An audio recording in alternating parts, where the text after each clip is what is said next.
ako ay nag-live, no? Bale, konting ano lang tayo, konting live lang, no? Hindi naman tayo magtatagal ngayon ng 3 oras. Tama na yung mga at least 1 hour lang tayo ngayon. 1 hour. Okay po ba yung aking audio? Okay naman yung audio natin. Tingnan nga natin kung okay yung audio, Yan.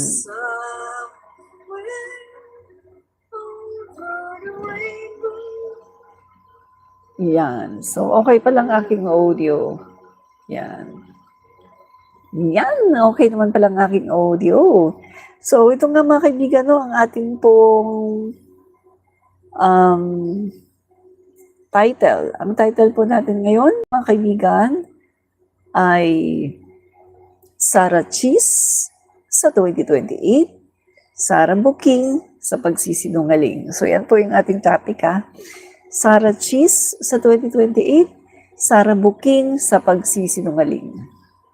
Hello, Admin Rich. Sabi po ni Mac Juan. Hello, Mac Juan. No? Salamat sa pag-drop by mo sa ating live. At hello din kay Ark. Salamat po sa pag-drop by sa ating live. Yan. So, yun nga po mga kaibigan. No? Ang topic po natin ngayon ay Sarah Cheese sa 2028, Sarah Booking sa pagsisinungaling. No? So, nga po pala mga kaibigan, nagkaroon po ng lindol, no, sa may Cebu. 6.5 ba yun? 6.5, no? So, sana po ay mag-ingat po, no? Ating mga kababayan dyan po sa Cebu kasi lumindol po no? So, ingat-ingat po tayo, Ingat po. Yan. God bless Philippines, God bless President Bongbong Marcos. God bless din po sa inyo, no? Maraming pong salamat. Sabi naman ni Walk by Faith, ang ganda ng pangalan mo, Walk by Faith, no? Pero nagtatanong ka, magkano bayad sa'yo? Alam mo ba? Yung ganyan kasi mga question, ibig sabihin yan, troll ka, no? Ikaw ay troll. Kasi, wala kang alam kung di bayad no? At saka halatang halata na DDS ka. Kasi ang DDS ganyan pera-pera lang. Mukhang pera, no?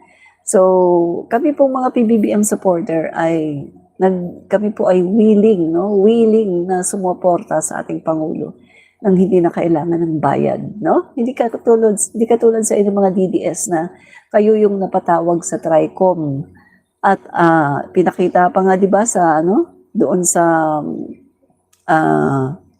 doon sa monitor, no? Pinakita pa na yung mga DDS influencer ay nasa China at tinanong sila, ano yan? O, nagsiseminar sila. Mga ilang weeks, nagsiseminar sa China, libre lahat. May allowance pa. Pagdating dito sa Pilipinas, may allowance monthly para manira sa gobyerno at sa ating Pangulo. So, expected na yan ng mga DDS. Kapag DDS, bayaran, no? Expected na yan. Mga guys, pag DDS, bayaran, no? Kasi hindi naman kayo kikilos kung wala kayong bayad di ba? Nakakahiya. Tama ka, Ronel Pagas. Nakakahiya ang mga DDS sa bansa. Tama ka talaga, no? So, sabi naman ni Sali-Sali, mukhang pera daw ang mga DDS. Tama ka dyan, Sali-Sali. Ang mga DDS ay mga mukhang pera, no? Correct ka dyan. Sabi ni Sali-Sali, si Duterte ay bangag. Si Sara ay adik. Okay. Si Sara daw at si Duterte ay bangag at adik. Sabi ni Sali-Sali. Yan. Okay mga kababayan, no? Tuloy na tayo sa ating topic. Yan. So, eto na nga mga kababayan. Nahuling nagsisinungaling na naman si Inday Lustay. Nahuli na namang nagsisinungaling si Inday Lustay. Mga kaibigan, wala talagang ginagawa si Inday Lustay kundi magsinungaling. Hindi po talaga siya nagsasalita ng walang kasinungalingan. Sa bagay, manang-manang sa tatay, sinungaling, Tatak Duterte, sinungaling, no? Yan po ang Tatak Duterte. Pag sinabi mong Tatak Duterte, sinungaling. Pag hindi sinungaling, bugok at saka Talawan, no? Sila po ay mga talawan, sila po ay mga duwag, no? Bugok, duwag, magnanakaw, killer, bastos, walang Diyos. Yan po, tatak DDS, tatak Duterte. Ba? Totoo yun. Okay. So mga kaibigan, dito na tayo, no? Dito na po tayo sa ating topic. Okay, papanood ko sa inyo ito, ha? Okay. Panoorin nyo itong, may papanoorin ako sa inyo. Okay. Panoorin nyo ito. Okay. Do you think it's just about the flood control Hindi yan. Ito. Okay. Matagal naman namin na alam yan dahil matagal naman na yan. So, ito muna napakita ko to kagabi, pero papakita lang natin ulit, no? Okay. Matagal naman namin na alam yan dahil matagal naman na yan pinag-uusapan. Simula pa lang noong pagpasok namin as President and Vice President, naririnig na namin yung delivery ng mga pera, nakalagay sa mga suitcases. Pero ngayon lang siya lumabas in public dahil merong witness na nagsabi na siya mismo ang nagdadala ng mga suitcases na yun. Meaning kasi, kung matagal na niyang alam yan, matagal. Okay, explain ko sa mga kaibigan na ang sabi niya, matagal na daw nilang alam, no? Matagal na daw kasi nilang naririnig, no? Pagpasok pa lang daw nila ni PBBM as President and Vice President, naririnig na daw nila to. Matagal na daw yan, yung mga nagtatanggap ng mga pera, no? Sa mga suitcases na pera, itong mga speaker. Ang kanyang pinagbibintangan dito, si Speaker Martin. Pero mga kaibigan, ang nangyari po dito ay nailaglag niya ang mga speaker sa past administration. Sino ba yung mga speaker sa past administration? Sina Alvarez, Cayetano, at saka si Velasco. Nakatatlong speaker po, Speaker of the House, ang past administration. Si Alvarez, si Alvarez, si Cayetano, at ang pinakahuli, si Velasco. So mga kaibigan, itong sinasabi pala ni Sara Duterte na tumanggap ng mali-maletang pera ay hindi naman pala si Speaker Martin Romualdez, kundi itong mga speaker ni Duterte. Okay, anong patunay ko? May resibo ako. At yung resibo ko, kukunin ko rin sa kanyang salita. No? Siyempre, kailangan may resibo tayo, guys. Hindi tayo pwede magsalita ng walang resibo, di ba? Palagi kong sinasabi sa inyo na kapag magsasalita tayo dito, kailangan may resibo. Kasi, pangit yung magsasalita ka lang pagkatapos wala kang mang resibo, no? Okay. So, ano yung resibo natin? Ito yan. Sinulat ko na, ha? Pinost ko. Pagkatapos, papakita ko sa inyo papakita ko yung video. Okay. Ito guys, no, sa kagustuhan kasi, no, sa kagustuhan ni Sara na sirain si Speaker Martin Romualdez, nagkamali at nabuking siya sa kanyang statement at nilaglag niya ang mga speaker sa panahon ni Duterte na tumatanggap sila ng mali-maletang pera. Yan. Maging si Harry Roque, no, nilaglag din niya si dating Pangulong Duterte, no, na tumatanggap din ng pera mula sa Pogo. So mukhang nakalimutan yata ni Sara Duterte na nauna silang umupo ni PBBM as Vice President and President of the Philippines. Nauna silang maupo noong July 1. Mukhang nakalimutan yata ni Sara or meron siyang amnesia o talagang bugok siya at lutang. Mukhang hindi yata niya naalala na si Speaker Martin ay wala pa sa pagiging speaker. Hindi siya Speaker of the House. Nung pumasok na si BP Sara Duterte at si PBBM as President and Vice President si Sara, wala pa si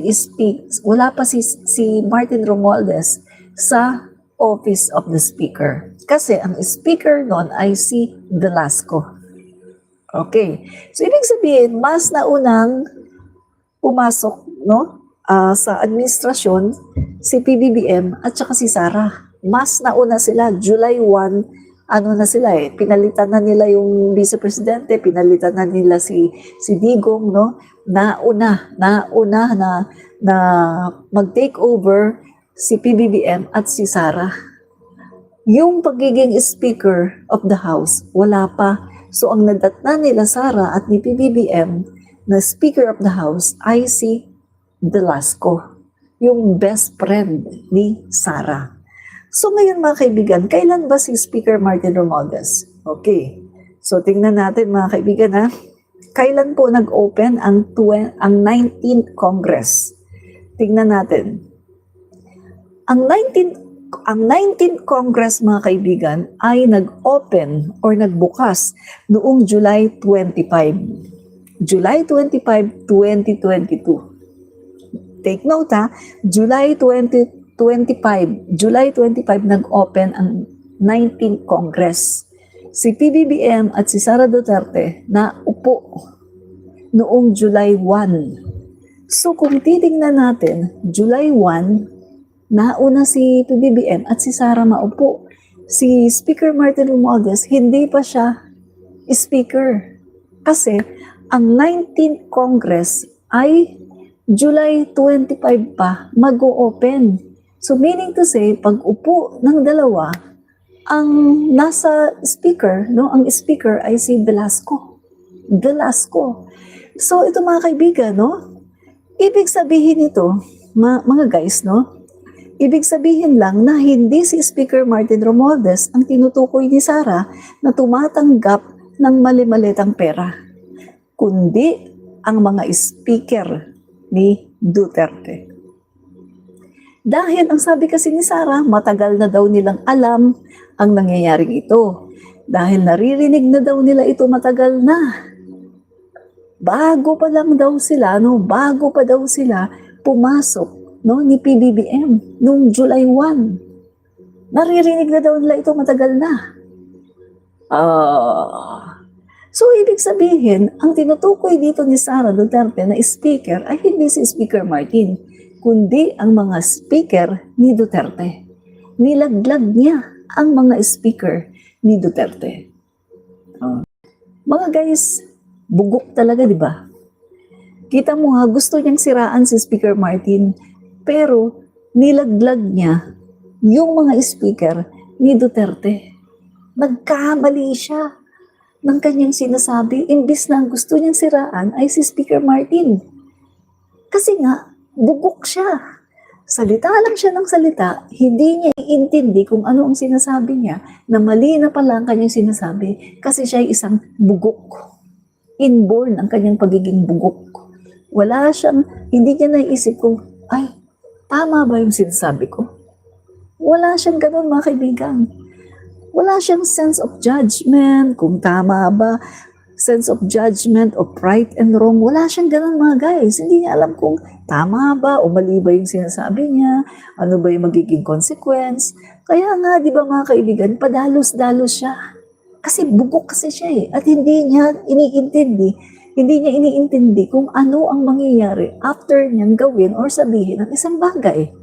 Di ba? So ito mga kaibigan okay. Pakita ako sa inyo Okay. Matagal naman na yan pinag-uusapan. Simula pa lang noong pagpasok namin as President and Vice President, maririnig na namin delivery ng mga pera sa mga suitcases. Pero ngayon lang siya. Simula pa lang ng pagpasok namin, naririnig na namin yung mga delivery ng pera, ng mga suitcases. Simula pa lang daw ng pagpasok nila ni PBBM as President and Vice President, naririnig na daw nila